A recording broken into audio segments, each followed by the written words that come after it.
Father, we are coming to your word with expectant hearts. Make us teachable. Make us soft-hearted. This world, with its hardness towards you, this world with its almost demonically driven resistance towards you, Lord, make us a people who willingly bow the knee to you, who hear you and respond rightly to you, and so bring glory to your name. We pray for Jesus' sake. Amen.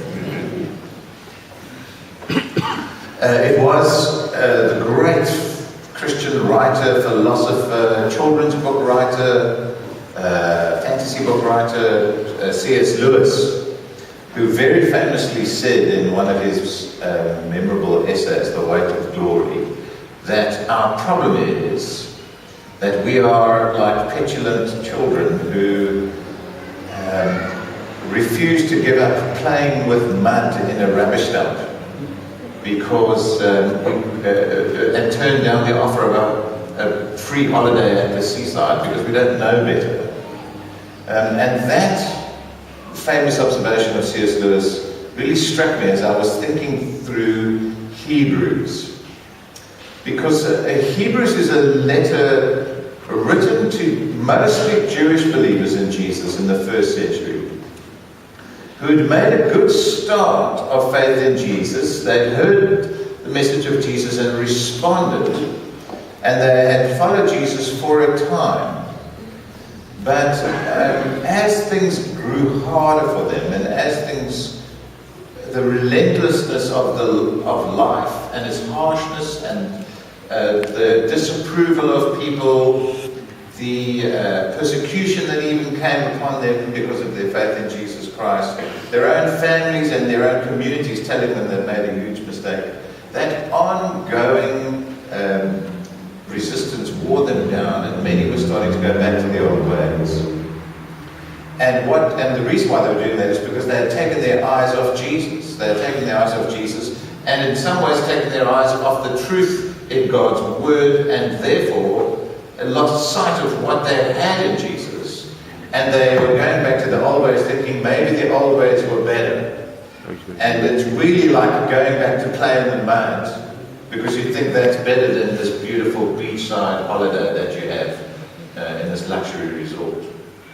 And that's what the Hebrews were doing. And the writer of Hebrews, who we don't know who it is, but it must be somebody who has a great knowledge, particularly of the Levitical system, the priests and so on, and the Old Testament.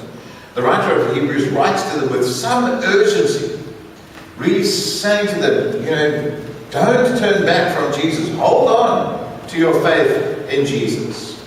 Because all of those things that you think are better and that you think are worth going back to, all of those things that you think gave you what you were looking for, compared to anything that you're going back to, Jesus is better. Jesus is better. And he goes through that all in through the 13 chapters.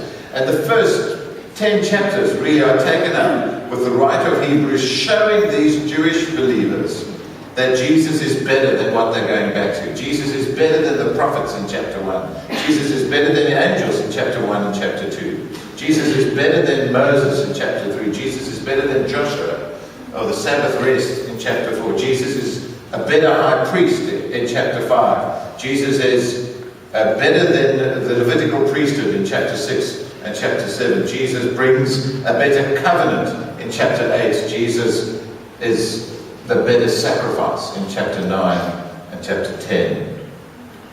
And really, all the way up to chapter 10, verse 19, God is showing these Israelite believers in Jesus that Jesus is really better than anything else they could turn back to. And how Hebrews does that is to show you just how great Jesus is. Both in who he is, chapter 1 to chapter 8-ish, and in what he has done for us, chapter 8 to chapter 10, verse 19. And in the light of that, only right at the end of Hebrews, from chapter 10, verse 19 onwards, does he say how you should live. you need to see, you see, is just how great Jesus is as our Lord and our Savior, and what a marvelous thing He has done for us. If you want a key verse to make just to keep in the back of your mind, or make a little note of it, if you want a key verse that really sums up Hebrews, both in who Jesus is, in what He has done for us, and what we should do in the light of that, which is really the big three sections of Hebrews, there's one verse that sums it up, and that's Hebrews chapter 4, verse 14, where the writer says, therefore, since we have a great high priest, since I got that right, Hebrews chapter 4, verse 14, since we have a great high priest who has passed through the heavens, Jesus the Son of God, let us hold fast our confession, or let us hold firmly to the faith we profess or confess. Who is Jesus? He's our great high priest. He is the Son of God, the identity. Who is Jesus? The great high priest, the Son of God. Hebrews is going to unpack that. Who has gone through the heavens. What has He done for us? He's gone and offered a sacrifice at a greater altar, at a greater temple in heaven, not the temporary one on earth. Therefore, let us hold fast to the faith we profess, or confess. Let's hold to Him. Let's not let go of Him and think that we can go on to something better. And Hebrews chapter 4, verse 14 really captures the three aspects of Hebrews. The identity of Jesus, our great high priest, the Son of God. What He has done for us, He's gone through the heavens and offered the perfect sacrifice for sin.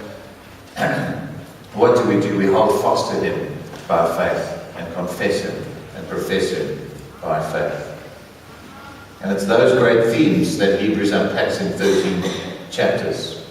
Now, verse 1 to verse 4, the passage we're looking at this morning, is really an introduction to the whole letter. It's an introduction to the entire book, and captures all those three aspects that Hebrews is going to unpack in the chapters that lie ahead. I want us to have a look at that this morning as we see Hebrews chapter 1, verse 1 to 4, telling us particularly about Jesus, who is the better word to us from God. Verse 1, the word of the Son. Verse 1, long ago at many times and in various ways, God spoke to our fathers by the prophets, but in these last days, He has spoken to us by His Son.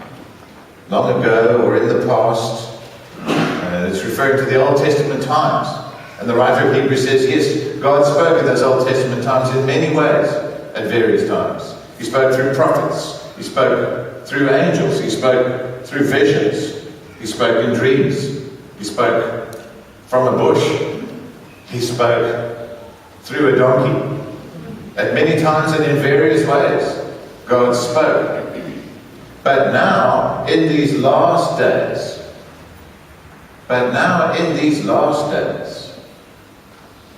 Hebrews tells these believers they're in the last days. That's the first century. How much more in the 21st century are we in the last days? And now in these last days, what has God done? He has spoken to us by His Son, or literally in Son. See, what Hebrews is saying to us is that there is no more word to look for. There is no other extra word or better word or other word or some other interesting way that God is going to speak to you from here onwards. The last word in these last days is in Jesus. That's God's final word to the world. There is no other word.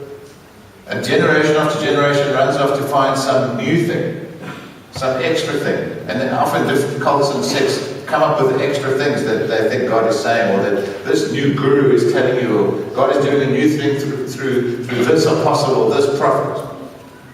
God says it quite clearly in His word. Here is my final word to the world. Look at Jesus. Listen to Jesus. That is God's last word to the world. And it's that Son, the word of that Son, that Hebrews wants us to pay attention to in these 13 chapters. Hebrews clearly wants us to see Jesus, 10 out of the 13 chapters, unpack Him, and calls believers to pay attention to him, lest they drift away. The very first instruction in Hebrews, as you'll see in the next couple of weeks, is in chapter 2, verse 1, where the writer says, "Therefore we must pay much closer attention to what we have heard, lest we drift away from it." We must pay much closer attention to what we have heard. We've heard God's word. We must pay much closer attention lest we drift away from it. It's a nautical reference to the ships when they were coming up to dock in those days. They didn't have motors or anything, and the captain had to drop the sails at just the right time so that the ship wouldn't fall short of the dock or crash into it if you dropped it too late. And you had to pay careful attention to that procedure. Hebrews is saying you must pay careful attention to the word of Jesus, or you will drift away. As a matter of fact, I've often said to people that if you want a summary of what the book is all about, it's a book about warning you about the dangers of drifting. So, who's the book for? The book is for drifters.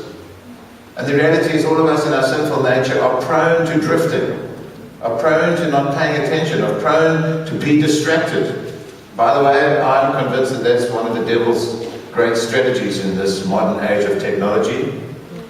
It's to keep us as distracted as possible so that we don't pay more careful attention to the truth.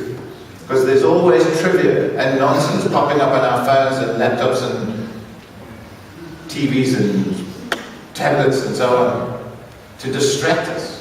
And we can be distracted the whole day if we really wanted to on an Android, or just clicking one YouTube video after the next.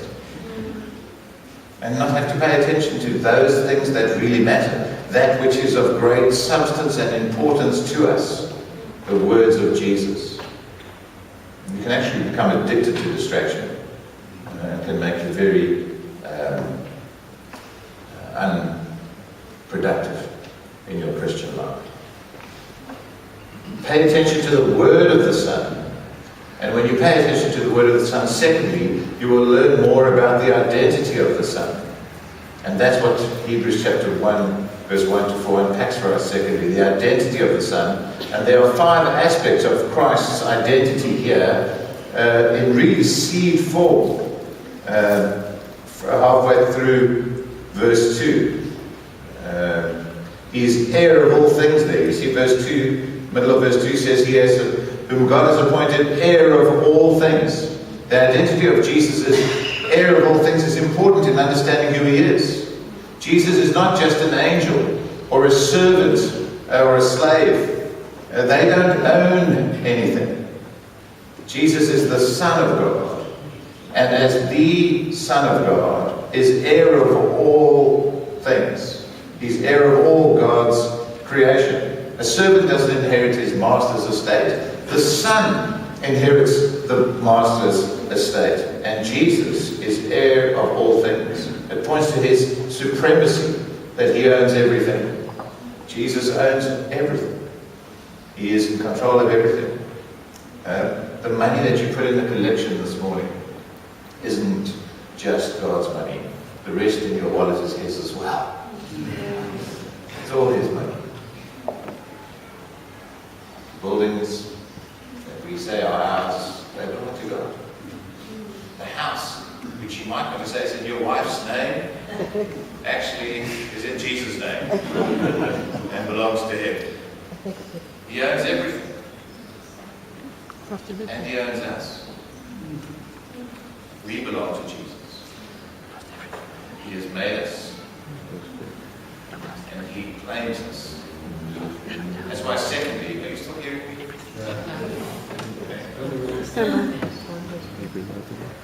Are you still hearing me? Okay. The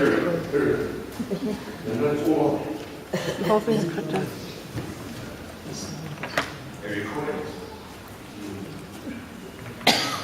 Is the recording still going? No.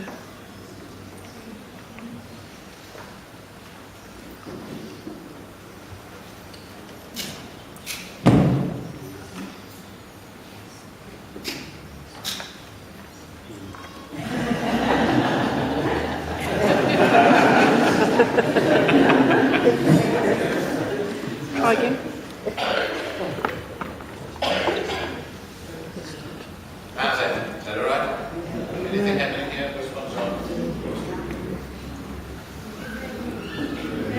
Yeah, you guys in the front, I know you can hear me. I think it's coming back. Good.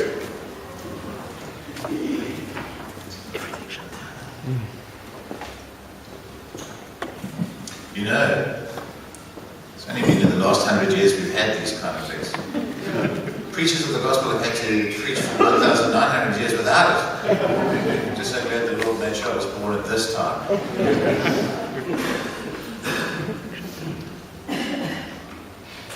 Alright, just read it back to me now. Where was I? He's the heir of all things, the first identity of the Son. The second thing is, he is the creator of all things, the next section in verse 2. And through whom also he made the universe. That word universe can mean worlds or ages or eons. In other words, everything that has come into existence, Jesus has made it. And he's building the identity of Jesus. He owns everything. He's not a servant. He's the Son of God. He created everything. He's not just a human. He is the creator of humans. He has created all things. Our world and the worlds and the galaxies. 100 billion, or who really knows? Some people say even maybe 200 billion galaxies make up the universe, of which our galaxy Milky Way is just one of them. And our Milky Way galaxy is 300,000 miles wide and 100,000 miles thick. It has 2 billion suns or something in it. I heard a scientist say recently that there are probably more suns, suns. There are more suns in the universe than there are grains of sand in the world. There are more suns in the universe than there are grains of sand in the world.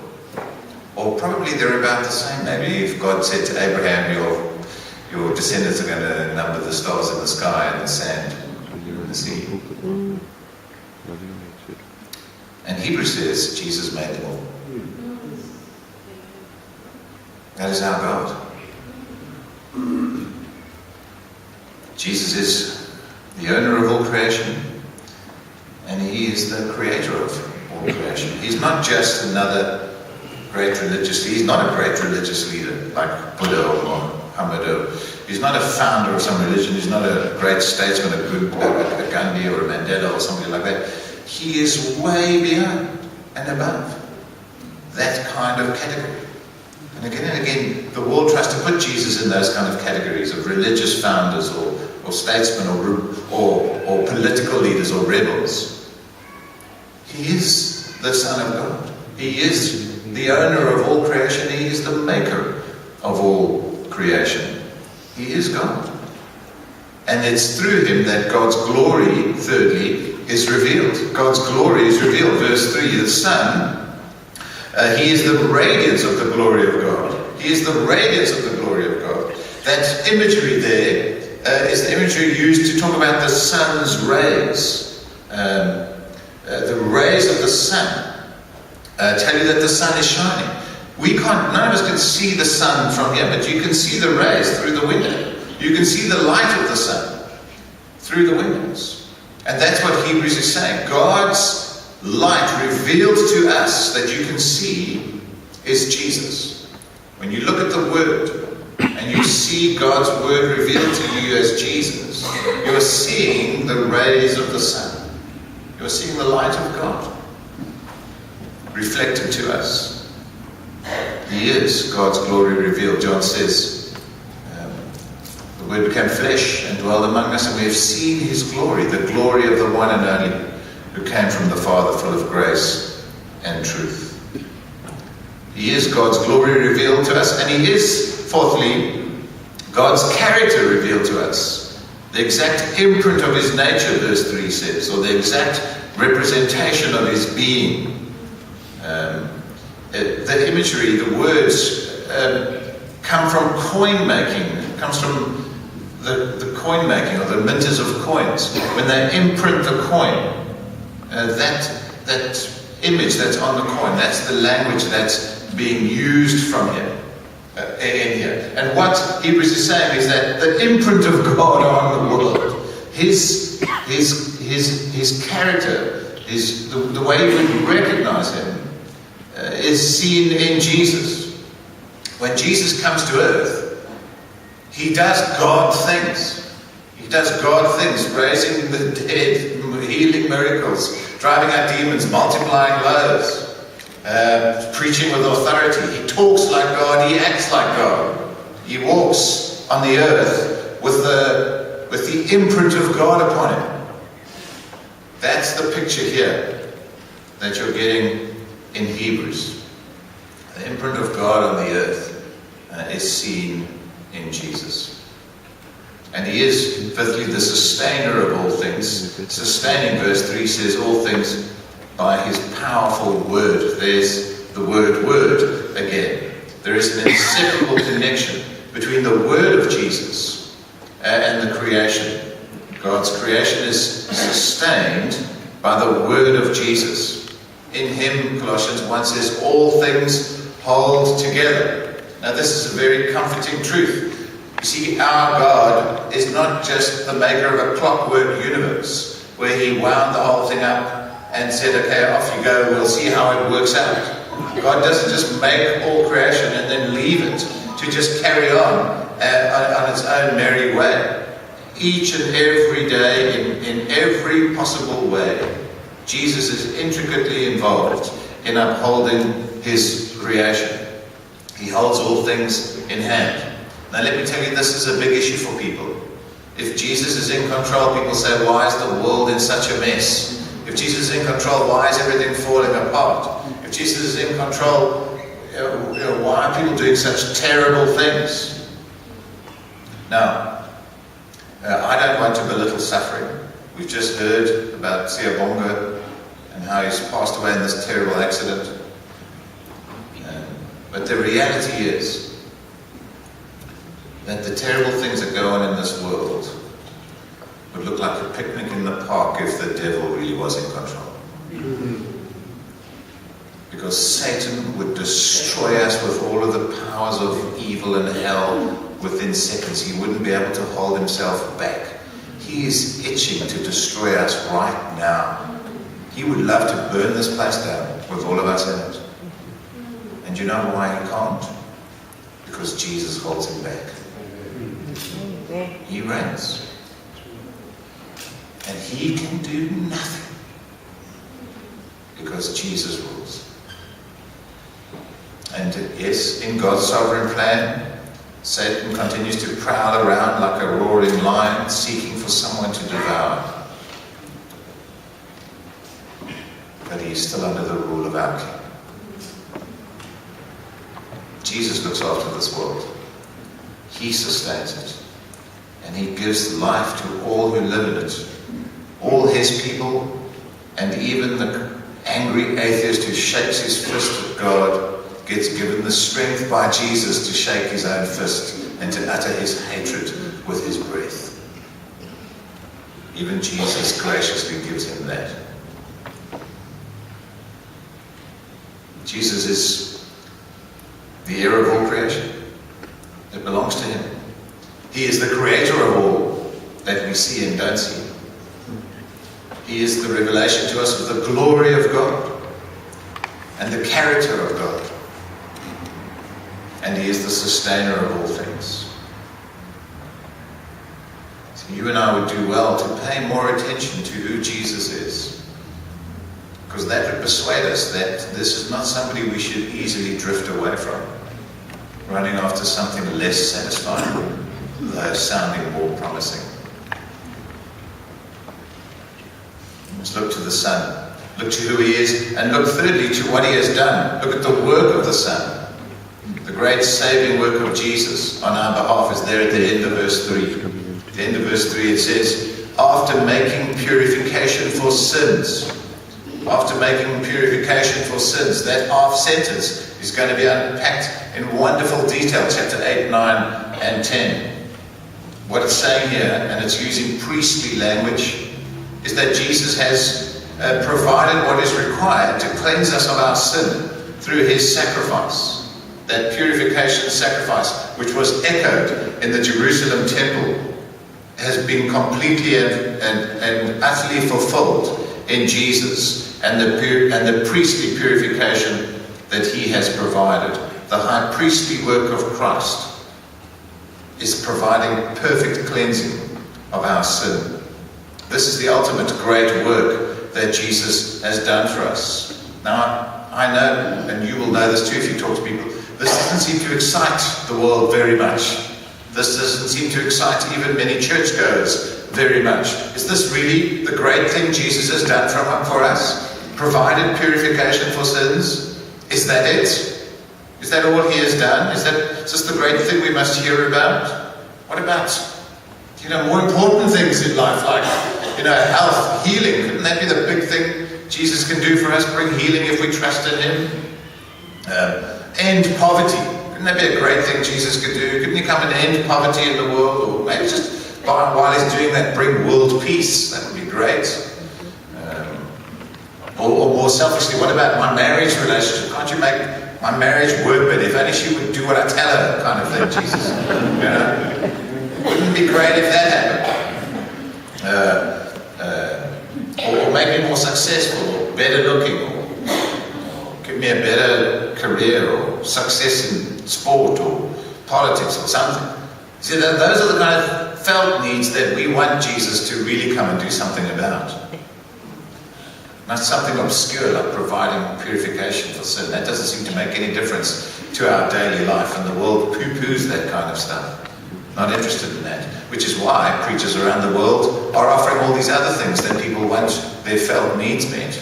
And so they'll offer the healing and the end of poverty and the end to marriage problems and success in your business and everything. If you only just give enough seed money, it will come your way.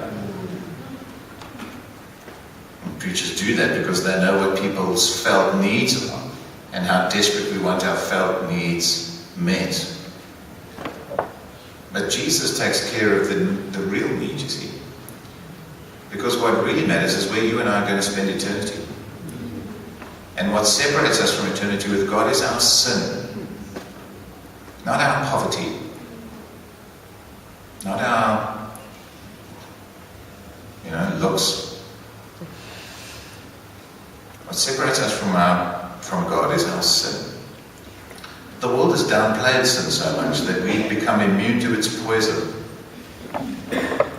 And if we pay attention to the world's voices, we're not going to see how, the ongoing indulgence in our lustful desires is putting us on a path to judgment. And we're not going to see how hellishly dangerous our gossip and character assassination and slander really is. And we're not going to see how lying and stealing brings us under judgment as a rebel. And we're not going to see how our ongoing lack of self-control, with our anger, with pornography, with alcohol and other addictive substances, our ongoing lack of self-control puts us in terrible danger of judgment. We don't see how sinful our sin really is, because the world blurs that.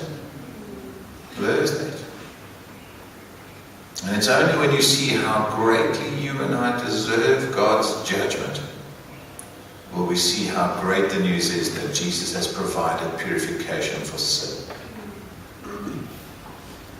and treasure it. And I've said this many times, and sometimes people have been upset with me. But I've said this even in the face of things going really wrong in our lives. I said, if Jesus does nothing else for me except pay the price for my sin, in my entire life, if he does nothing else for me except pay the price for my sin, that will be enough.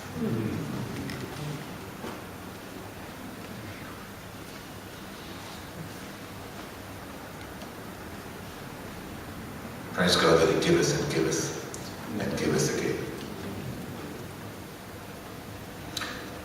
What the Son has done for us, he has provided purification for our sin. And now, fourthly, because of that, he rules After he had provided, verse 3, at the end of verse 3 says, after he had provided purification for sins, or after making purification for sins, he sat down at the right hand of the Majesty on high. Now that phrase is very important. He sat down. It means the job is done. The work is finished. He no longer needs to stand to complete the task. He sits down because the work is finished. Jesus' great phrase uttered on the cross with his dying breath in John 19. It is finished.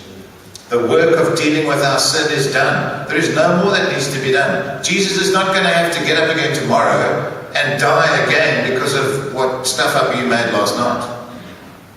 He's dealt with it. He's dealt with your sin once and for all, as Hebrews will come back to again and again. He has paid the debt in full. There is nothing more to be done. Jesus has paid the price for your sin. He has dealt with it once and for all. It will echo all through Hebrews. About 5 times that phrase appears in Hebrews. And Jesus now sits to reign. You see, the gospel declares that Jesus reigning on the throne means that he's no longer working to deal with our sin. It has been paid for already. I remember those tracts from the 1980s that they used to hand out to us at school. And I always remember on the one page on the tract, it used to say on the one side and then on the other side. And on the one side it said, religion says, and then in big letters it said, do. Religion says, do. And then on the other side it says, another side it was, Jesus says, done. Remember that tract? Jesus says, done. Religion says, do. Things you must do to be right with God. Jesus says, done. It's done. I've paid the price for your sin. And now I sit to reign. That's what Hebrews wants these readers to see and believe. Jesus reigns. He's paid the price for our sin, and now he reigns as King on the throne of heaven. And therefore, how should you and I respond to that? How should you and I respond to that? Well, there it is. If somebody reigns on the throne, if our King reigns on the throne, what do? Well, we bow the knee to that King. We bow the knee to him. He sits in the position of all authority. He is the one who rules over all his creation. We bow the knee to him. Actually, there's a wonderful picture in these first 4 verses of just who is on the throne. He's occupying all of the offices of authority in God's world. He is the prophet, the ultimate prophet, God's word to us in verse 1. He is the great priest, the ultimate priest, verse 3. And he is the great king sitting on the throne of heaven in verse 3. He is our prophet, priest, and king. He reigns and has authority to reign. Now that has implications for you and I. And we need to remember. Because what Hebrews is telling us is that God has not left you and I in silence. He has spoken to you by his Son. And God has not left you and I in our sin. He has dealt with it by his death on the cross, providing purification for sin. And he has not left you and I in Satan's hands, because he reigns on the throne of glory. And he is in control of all things. So you should bow the knee to him, because he is above all other powers. Verse 4 says, so he became as much superior to the angels as the name he has inherited is superior to theirs. The Hebrews in the first century seem to have a particular fascination with angels. You'll see a bit more about that next week. Above all other heavenly beings is Jesus, and only Jesus do we bow to, not angels or saints or other divine beings. He is the one that we bow to and that we worship. He is the one who rules and reigns. My brothers and sisters, Hebrews calls us to pay more attention to Jesus. You know, Charles Spurgeon said, for every 10 looks at the world, for every 1 look at the world, take 10 looks at Jesus. For every 1 look at the world, take 10 looks at Jesus. The problem is we're doing it the other way around. We're taking 10 looks at the world and 1 look at Jesus. And we're being overwhelmed by what the world is saying, and we are losing sight of this great Saviour. Amen. So here's a practice for you to change that. For every one look at your phone, take 10 looks at your Bible. At least the phone is on the Bible. But Pastor, my Bible is on my phone. Tricky one, that.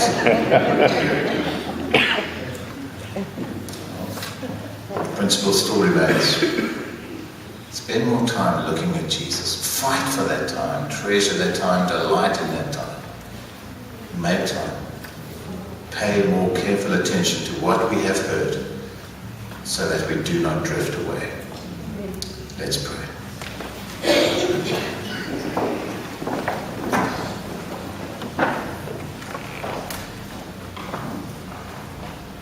And we thank you for this great book of Hebrews, our Heavenly Father.